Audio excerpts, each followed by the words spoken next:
Salut, c'est Olive. J'ai de quoi vous parler niveau lecture manga. Parce que même si j'ai dit qu'entre janvier et mars, j'éviterais d'acheter des livres, j'entends par là des romans, je n'ai bien évidemment pas parlé des mangas. Et c'est fait exprès. Voilà, parce que je ne peux pas vivre sans manga. Alors, déjà que je pleure intérieurement parce qu'il y a plein de livres qui sortent là, même cette semaine, qui sont sortis, qui me font terriblement envie, mais que je ne vais pas acheter. Alors si en plus vous me privez de mes mangas, là vous allez retrouver mon cadavre. Donc j'ai quand même une dizaine de titres à vous présenter, donc nous allons commencer tout de suite. Et on commence avec un emprunt en bibliothèque. Donc il s'agit de la série Young Blackjack, sortie chez Panini Manga. Donc ça reprend en fait l'histoire du personnage créé par Osamu Tezuka, Blackjack, ce médecin marron, ce docteur qui n'a pas sa licence, mais qui opère quand même, et contre d'énormes sommes d'argent en fait. Scénarisé par Yoshiaki Tabata et dessiné par Yugo Okuma. Donc la série Blackjack a été publiée dans les années 70 au Japon, et je dois bien avouer que je ne l'ai jamais lu. Voilà, Blackjack, je ne le connaissais que de très loin, pour avoir vu notamment des parodies de ce personnage, et notamment dans une BD manga, je sais pas trop comment le situer, française, que j'aimais énormément, que c'était Santé School. Et il y avait le médecin de l'école, en fait, voilà, c'était Blackjack, qui faisait même un hôpital clandestin dans l'infirmerie de l'école. C'était très drôle, et voilà, c'est tout ce que je savais de ce personnage. L'histoire se déroule dans les années 60, en 68 au Japon, et on retrouve le personnage de Blackjack, qui s'appelle en fait Kuro. Enfant, il se trouve qu'il a eu un accident de la route avec sa mère. Lui, il a été réparé presque par miracle par un médecin, qu'il vénère maintenant. Sa mère, malheureusement, est tombée dans le coma. Et donc, pour payer les frais médicaux, pour essayer de sauver sa mère, il a emprunté une énorme somme d'argent, on parle de millions de yens, à un type qui, visiblement, n'a pas de problème pour arnaquer des gamins. Et sinon, que dire sur cette série? Déjà, les dessins sont bons. J'aime beaucoup les dessins. Alors là ça se voit pas trop, mais, enfin si, bon ça se devine, il y a une grande sensualité qui est donnée au personnage de Blackjack. Il est très sensuel, il est très charismatique et tout ça. Et même dans la souffrance de ce personnage, il y a beaucoup de moments où il souffre physiquement, parce qu'il a quand même des séquelles de cet accident de la route qu'il a eu étant jeune. Je trouve qu'il est sensualisé à mort. C'est une série que j'ai bien aimée, la preuve j'ai voulu la relire. Mais il y a des moments où je suis totalement perdue. Alors je sais pas si c'est moi ou si c'est l'histoire qui part en couille, comme on dit, mais il y a vraiment des moments où je comprends plus rien. Parce qu'en fait, les auteurs s'amusent à passer d'une année à l'autre, et même à revenir dans le passé pour ensuite revenir dans le présent, et c'est pas très bien expliqué. Il y a des moments où c'est vraiment assez flou, et on sait plus dans quel contexte on se situe. Il y a par exemple un tome entier qui parle de la guerre du Vietnam, et on n'arrive pas à savoir si Blackjack est étudiant ou s'il n'est déjà plus étudiant. On navigue un peu à l'aveugle dans cette temporalité assez aléatoire, et c'est vrai qu'il y a des moments où je suis franchement paumée, mais sinon, écoutez, c'est pas franchement drôle, c'est même assez dramatique, mais c'est assez prenant, voilà, je pense que c'est une bonne œuvre hommage, en fait, voilà. Et en même temps que Blackjack, il y a une autre série que j'ai empruntée à mes bibliothèques, qui me faisait très envie, j'en entendais beaucoup parler sur la blogosphère, j'en entendais beaucoup de bien, mais je sais pas pourquoi je me suis lancée hyper tard dans cette série là, et je suis vraiment lancée à l'aveuglette, hein. Je savais pas du tout de quoi ça parlait, je me demandais même si ça allait me plaire, parce que ça avait l'air assez foufou comme histoire, mais finalement j'ai lu les 5 premiers tomes, et je me suis dit non, ça ne peut pas s'arrêter là, il me faut la suite. Donc il s'agit de la série Erazed, écrite par Kai Sanbe, publiée aux éditions Kiun. Donc on a là le tome 6 et là le tome 7. Et le tome 8 va sortir cette année, en début d'année, je sais plus trop. Mais c'est trop bien, c'est une tuerie ce truc. Et de quoi parle cette histoire? Elle parle de l'histoire de Satoru. Même s'il essaye de devenir mangaka, il a un petit boulot à côté, il est livreur de pizza. Donc il a sa petite vie tranquille. On découvre dans le premier chapitre cette petite vie quotidienne, mais on découvre aussi que Satoru a un secret. Il a un pouvoir avec le temps. En fait, quand il sent qu'il y a un danger à proximité, il peut revoir la scène plusieurs fois de suite, comme si on remontait un DVD ou une cassette. Donc à partir de ce moment-là, je me suis dit, ah bon, c'est peut-être un super-héros qui va intervenir et tout ça, mais pas du tout, ça n'a rien à voir. Et c'est un thriller policier assez complexe en fait, puisqu'il est question de remonter le temps. Donc je ne vais pas tout vous raconter, hein, parce que c'est à vous aussi de faire le geste ultime d'aller en librairie et de feuilleter le manga. Mais en gros, Satoru a été témoin, quand il était enfant, d'un crime. Voilà, je n'en dis pas plus. Et il va avoir la chance ou la malchance, on ne sait pas trop, de pouvoir remonter le temps. Donc il va se réveiller dans son corps d'enfant, à l'époque où le crime a eu lieu, et il va avoir la possibilité d'empêcher que le crime soit fait, tout simplement. On en est au tome 7, c'est toujours aussi bien. Les dessins sont pas remarquablement beaux, hein, c'est des dessins assez classiques, je dirais. Mais c'est un dessin qui me plaît, moi ça me dérange pas. Par contre l'histoire, elle est ultra prenante. Je vous l'ai dit, moi je me suis lancée vraiment sans savoir de quoi ça parlait. Et j'ai été happée dès les premiers chapitres en fait. Et je trouve que c'est très bien fait. Je trouve que pour un policier, bon, même si je m'y connais pas trop, les indices viennent petit à petit, on découvre pas tout de suite qui est le criminel. Et c'est pas tout blanc ou tout noir, en fait il y a beaucoup de gris dans ce manga. Et je trouve que c'est ultra bien travaillé, on est pris dedans, on navigue, c'est la journée du navigage, on navigue dans cette histoire sans être perdu, sans avoir trop de... Je sais pas si ça peut se dire de clichés policiers, je sais pas, n'y connaissant pas grand chose dans ce genre, je peux pas le dire, mais voilà, j'ai pas ressenti un trop plein d'informations ou un trop plein de clichés. J'ai vraiment été happée dans l'histoire. J'enquêtais en même temps que Satoru, le héros. Et franchement ça m'a plu, et franchement c'est une tuerie. Donc on parle plus de bibliothèque, maintenant on parle de mes achats, tout bête, tout simple. Et le premier manga acheté, c'est une suite, c'est le tome 6 de Kiss Him and Not Me de Junko aux éditions Delcourt Tonkam. On retrouve le personnage de Sae, voilà, qui nous avait quitté avec un duel entre deux hommes qui se battaient pour elle. Et on la retrouve avec, cette fois, une avalanche de déclarations. C'est toujours aussi drôle, c'est toujours aussi bien dessiné, et ce qui m'a beaucoup plu dans ce tome-là, c'est qu'il y a un duel d'otaku. Voilà, et ça m'a plu parce que bon, même si c'est très drôle de voir Sae se faire draguer par de beaux jeunes hommes, bon, je commençais un peu à me lasser tout doucement, et voilà, Junko a su remotiver ma lecture avec ce petit duel d'otaku entre les deux jeunes filles qui sont là. Voilà, mon âme d'otaku a été comblée par ces petits chapitres. Une autre suite de manga, c'est le tome de d'Assassin d'Hiro Isasato aux éditions Komiku. Il est sorti il y a un petit moment, mais je sais pas pourquoi, j'ai mis du temps à l'acheter, alors que j'avais vraiment surkiffé le premier tome. Et le tome 2 est toujours aussi bien. On retrouve les personnages de Jinsuke, le petit garçon qui a vu son père et sa mère se faire tuer devant lui, et de Suzuki, la voisine tueuse à gages. Alors cette fois, ils sont en cavale. Je ne vais pas en dire plus parce que ça serait vous spoiler le premier tome, mais ils sont en cavale tous les deux. Et je n'ai pas grand chose de négatif à dire, c'est toujours aussi bien. Il y a Jinsuke qui, comme je le présageais à la fin du premier tome, va petit à petit sombrer dans un univers de violence, va découvrir à son jeune âge qu'il doit faire des choix, pas toujours très joyeux, mais en tout cas on peut le voir à plusieurs reprises tenir un flingue dans les mains, et c'est assez impressionnant. Je suis triste de savoir que le troisième tome sera le dernier, mais en même temps j'aime bien les mangas assez courts, voilà, parce que je trouve que l'ambiance n'a pas le temps de disparaître. On est toujours sous tension, et voilà, ce tome 2 commence bien, finit bien, et on n'a qu'une hâte, c'est d'avoir la suite. Toujours aux éditions Komiku, mais cette fois-ci avec un one-shot, L'île du temps, écrit et dessiné par Natsugu Matsueda et Takashi Sugimoto.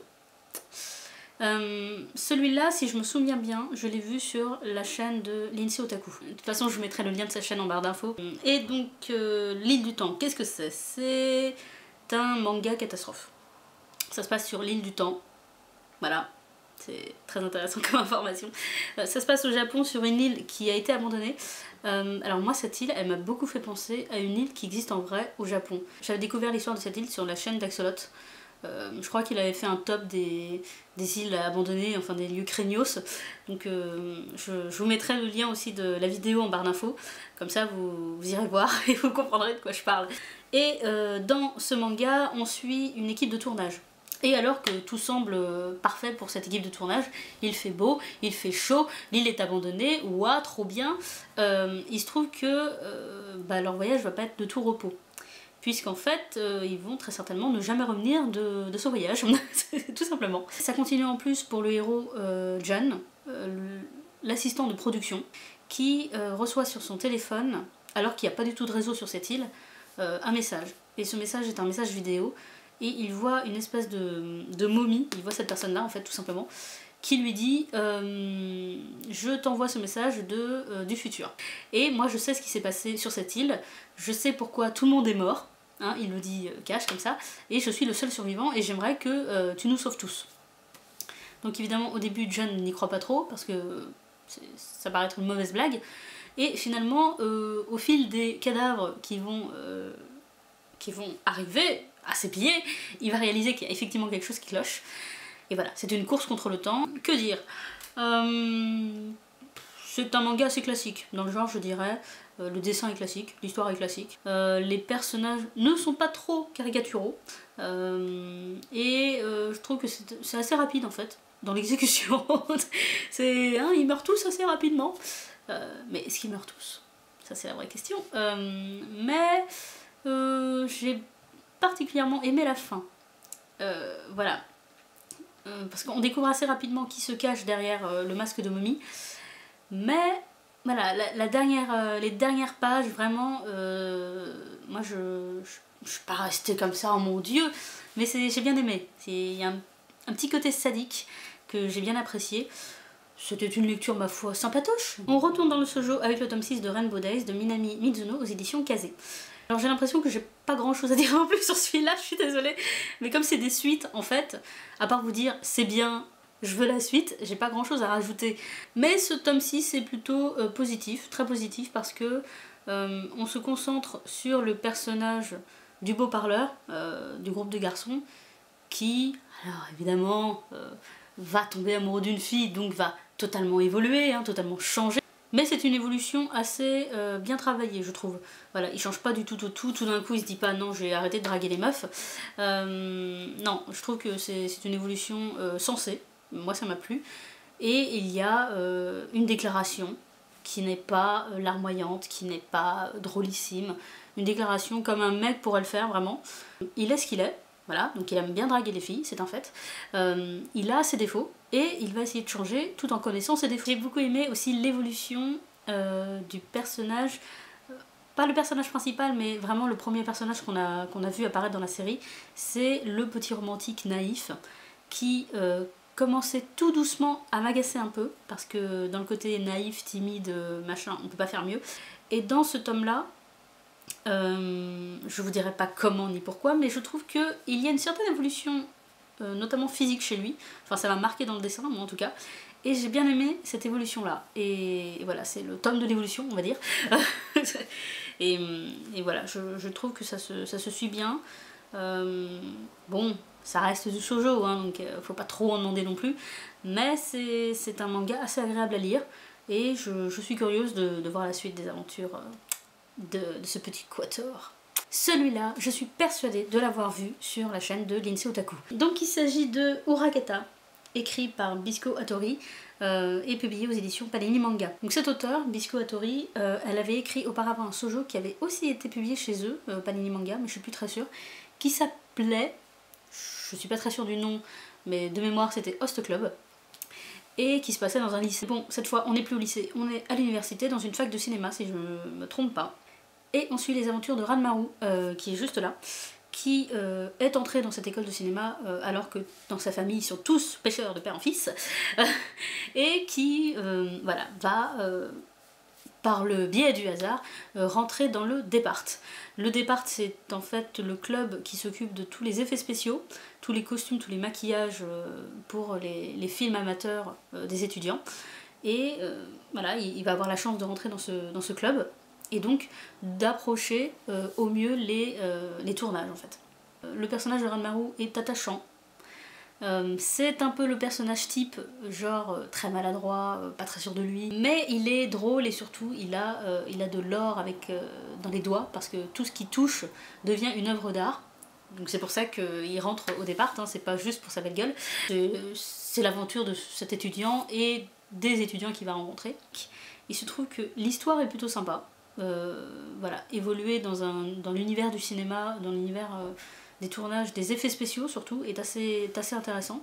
Par contre, j'ai retrouvé un défaut, enfin pour moi c'est un défaut, que j'avais déjà vu dans la précédente série de cet auteur, c'est qu'il y a beaucoup de parlotte. Il y a énormément de parlotte. Beaucoup, beaucoup, beaucoup. Et alors des fois il y a même plus de parlotte que d'action. Même dans les planches, il y a beaucoup de bulles. Voilà, je vous montre, hein, je le fais pas souvent mais je tiens à vous montrer là. Et ça part vite dans tous les sens. Et on est vite un peu submergé par toute cette parlotte. Et je peux comprendre que ça rebute certains. Moi je pense que je vais acheter le tome 3 pour voir ce que ça donne. Mais effectivement, si ça n'avance pas plus dans l'histoire, s'il y a toujours autant de blabla, je pense que je vais également mettre cette série de côté. Il y a beaucoup de passages qui servent pas à grand chose en fait. Le dernier manga que je suis sûre d'avoir vu sur la chaîne de Lindsay Otaku, c'est Dodoma, la trilogie, parce que c'est une série en 3 tomes, elle est terminée, publiée chez Komiku et écrit par John Shiraishi. Alors celui-là aussi, ce manga me faisait très envie, et je sais pas pourquoi. Le premier tome, je l'ai vu passer. Le deuxième tome, je l'ai vu passer. Le troisième tome aussi. Et finalement, bah, je me suis lancée là, il y a même pas une semaine. Donc cette histoire, c'est l'histoire de Mana et de Shino. Ce sont deux frères qui vivent dans un monde assez étrange. Alors c'est totalement fantastique. Hein. C'est un monde créé de toutes pièces par l'auteur. Il se trouve qu'ils vivent dans une espèce de monde tout en longueur, en fait. Leur peuple vit autour, véritablement autour et sur un arbre. Il y a un arbre gigantesque dans leur monde et tout autour il y a que de la pierre, et donc ça fait des siècles qu'ils vivent là, qui creusent dans la pierre pour se faire des maisons, pour faire des mines, enfin pour vivre tout simplement. Et un beau jour ils sont attaqués par des gens venant de l'extérieur. C'est un véritable carnage, il y a quasiment plus de la moitié de la population qui y passe, et dans leur course effrénée pour sauver leur peau, Shino et Mana vont plutôt aller tout en haut de l'arbre, ils vont arriver à atteindre la cime de l'arbre, et ils vont visiblement découvrir quelque chose d'assez mystérieux. Ils vont réaliser que le monde dans lequel ils pensaient vivre est en fait une immense statue de pierre, et que cette statue bouge grâce à l'arbre qui est planté en son sein, et qui est visiblement dirigé par une force assez mystérieuse. Cette force kidnappe d'ailleurs Shino, le grand frère, et l'emprisonne au creux de l'arbre, tout simplement. Après cette attaque vient le grand danger de l'histoire, c'est que Shino, prisonnier d'arbre, n'en a visiblement plus pour très longtemps à vivre. Ils sont attaqués de toutes parts, et Mana et les quelques survivants vont essayer de sauver son grand frère, et d'essayer de sauver leur peau tout simplement. Donc maintenant que je vous ai résumé l'histoire, que dire sur ce manga? J'ai plutôt bien aimé. Je ne dis pas que c'est un non tout à fait comme ça, ce n'est pas un avis négatif du tout. Mais voilà, j'ai dit auparavant que j'aimais les séries courtes. Parce que c'est vrai que l'attention n'a pas le temps de rechuter, le lecteur est souvent pris dans l'histoire, il n'a pas le temps de se lasser, quoi que ce soit. Mais voilà, le problème des séries courtes, c'est qu'il y a de temps en temps un manque. Parce que ça se termine assez rapidement. Ça se termine un peu comme ça, boum. Et il y a des informations qui nous manquent quand même à la fin du 3e tome. Il y a des questions qui demeurent sans réponse. Et ça se termine quand même... bon, on sent que l'auteur était un peu pressé et qu'il a fini comme ça. Bon, j'étais pas déçue parce que non, franchement c'était un excellent manga. Mais je suis restée sur ma faim en fait, tout simplement. Bon, sinon concernant le dessin, je l'aime bien. De toute façon la couverture du tome 1 est juste canon. Voilà, on voit rien qu'en cette image tout l'univers qu'a créé l'auteur. Il y a vraiment une vraie tradition en fait dans ce peuple que j'ai beaucoup aimé. Mais j'ai trouvé que les dessins étaient assez vides. J'aurais aimé un peu plus de décor. Les autres points, si ce n'est que je suis restée sur ma faim, j'ai beaucoup aimé la relation qu'avaient Shino et Mana. C'est une vraie relation de frères. On sent bien l'amour qu'ils ont l'un pour l'autre. On sent bien la détresse qu'ils ressentent quand l'un n'est pas avec l'autre. Mais sinon, que dire si ce n'est que... Oui, voilà, c'est là tout ce qui m'a dérangé en fait, c'est qu'il y avait énormément de potentiel avec cet univers. Parce que c'est un univers assez travaillé. Je trouve qu'il y a quand même une guerre à l'intérieur de ce manga-là, hein, même si je vous l'ai pas dit, il y a une guerre, voilà, il y a une guerre qui oppose différents clans. Et en 3 tomes, c'est dommage. Une autre information essentielle, enfin essentielle pour moi, c'est qu'il y a un des personnages qui a mon prénom. C'est assez rare pour le signaler, parce que la dernière fois que j'avais vu mon prénom, c'était dans Full Metal. Et oui, il y a un personnage qui a mon prénom, et je suis dans la postérité. Et ça m'a... Voilà, je tiens juste à le dire, je suis très contente d'avoir mon prénom dans ce manga. Et dernier manga pour ce bilan lecture, celui-là je ne l'ai pas acheté, on me l'a envoyé. Donc je remercie beaucoup les éditions Kazé pour, voilà, pour cet envoi. Merci. Il s'agit de Kuroko's Basket Extra Game. Donc en fait c'est le sequel, autrement dit l'épilogue de la série du même nom. Donc on a le tome 1 et le tome 2 qui sort ce mois-ci, si je me souviens bien. Donc c'est un manga qui me sort de mes sentiers battus parce que c'est un manga de sport. Or je lis très peu, voire quasiment jamais de manga de sportif. Et Kuroko's Basket, je connaissais que de nom. N'ayant pas lu la série originale, je ne sais pas comment ça se termine. Donc je ne sais pas où nous en sommes au niveau de l'histoire. Et justement, ce qui m'a plu avec ce sequel, c'est qu'on peut le lire sans avoir lu la série originale. Je n'ai pas été... Bon, au début, j'ai un peu tâtonné parce que je voulais... Attends, qui est qui fait quoi, dans quel sens.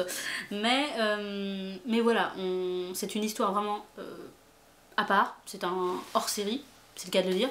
Donc on peut rentrer dedans, voilà, sans trop être perdu. Donc Kuroko's Basket, ça raconte l'histoire de la génération miracle. Et ce qui doit faire plaisir aux fans, c'est que dans voilà, cet épilogue, en fait, ils se retrouvent tous, la génération miracle redevient la génération miracle, pour un seul match. Puisqu'à l'occasion d'un match amical universitaire entre le Japon et les États-Unis, il y a une équipe américaine qui vient sur les territoires japonais pour disputer un match. D'ailleurs, je tiens à dire que l'équipe qui doit affronter les Américains, ce ne sont pas du tout nos héros, hein. C'est une équipe que visiblement ils connaissent, mais qui est plus âgée, donc on se dit qu'au départ bah, tout va bien se passer, mais pas du tout. Alors là, les Américains, ce sont des têtes à claques, enfin c'est vraiment plusieurs fois de suite, j'ai eu envie de dire, mais frappez-les quoi. Parce que ce sont visiblement, alors n'y connaissant rien en basket, je peux pas trop m'avancer dessus, mais visiblement des mecs qui ont appris le basket un peu avec dans la street, tu vois ce que je veux dire, hein, tu vois. Donc ce sont des mecs baraqués, tatoués de partout, vulgaires au possible, et méprisants aussi, comme c'est pas possible, qui vont gagner le match. Donc ça aurait pu s'arrêter là, mais le problème c'est que les Américains sont vraiment méprisables au possible. Ils gagnent le match, d'accord, mais ils humilient également leur adversaire. Ils se moquent du basket japonais comme c'est pas permis. En gros, ils humilient tous les basketteurs japonais. Et durant cette humiliation, il y a un coach sportif qui est présent et qui n'en peut plus d'entendre des Américains rire de la sorte et qui les défie, qui leur dit ok, dans une semaine je vous présente une nouvelle équipe, on va vous battre, on va vous laminer et ça sera bien fait pour vos pommes. Donc évidemment ce coach sportif c'est le coach des héros, hein. Et l'équipe qui est choisie c'est l'équipe de la génération miracle. Donc ils ont une semaine pour s'entraîner jusqu'au match, voilà, les 2 tomes parlent du match en fait, contre les Américains. Alors j'ai beaucoup aimé, j'étais très surprise parce que bon, je m'attendais à plutôt apprécier, parce que bon, hein, on m'avait posé la question quand même, mais voilà, moi qui n'y connaissais absolument rien, ni en basket, ni dans cette série, j'ai aimé me plonger dans cet univers le temps de 2 tomes. Et surtout j'ai aimé la tension qu'il y a dans ce manga. Alors je sais pas si c'est comme ça dans tous les mangas sportifs, mais alors déjà rien que les voir suer, moi ça me fatigue, mais surtout il y a vraiment une tension dans le dessin même, il y a quelque chose, ils sont vraiment à fond, le mouvement représenté dans le dessin est incroyable. Et moi à la fin, ils étaient exténués, j'étais exténuée avec eux. Et non, franchement c'est très prenant, c'est très addictif. On est vraiment dans le match. Bon, après les personnages, n'y connaissant absolument rien en manga sportif, je ne peux pas dire qu'ils soient tous vraiment clichés. Donc évidemment on reconnaît quand même certains personnages, celui à lunettes qui calcule, celui qui va tout défoncer, celui qui est un peu mystérieux qui reste en retrait. Mais voilà, c'est une bonne équipe, on sent que les personnages se connaissent, on sent qu'ils ont tous un vécu. Et on sent que, même s'il y a des tensions, ils sont quand même heureux de jouer au basket ensemble en fait. Alors je tiens quand même à dire que je ne savais absolument pas qu'il fallait être magicien pour jouer au basket. Parce que là-dedans, je ne sais pas si c'est comme ça dans tous les mangas sportifs, mais alors ils ont des techniques de fou. Mais alors dans celui-là, il se trouve qu'il y a des personnages qui peuvent voir le futur. Donc en fait, ce ne sont pas de simples joueurs japonais, ce sont des X-Men du basket. Ça, à ce niveau-là, c'est très japonais, hein, vraiment mettre toute son âme dans son jeu, ça m'a beaucoup fait rire.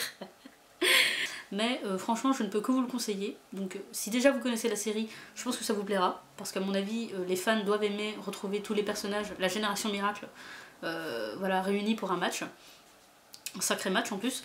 Et je pense que pour ceux qui ont envie justement de se lancer dans le manga sportif, mais qui savent pas trop où commencer, c'est un bon début. Voilà, c'est terminé pour ce bilan livresque. Alors je suis désolée vraiment pour les suites de séries. C'est un peu dur de vous en parler comme ça si vous n'avez pas lu les tomes précédents en fait. Mais bon, j'essayerai promis pour la prochaine fois de trouver au moins un point positif à dire à chaque fois. Parce que sinon on va pas s'en sortir. Bon, en tout cas, j'espère que ce bilan livresque vous a plu. J'espère que vous-même, vous avez trouvé des mangas assez sympas à lire. En tout cas, je vous dis à très bientôt pour une prochaine vidéo. Je vous souhaite de très bonnes lectures en attendant. Salut!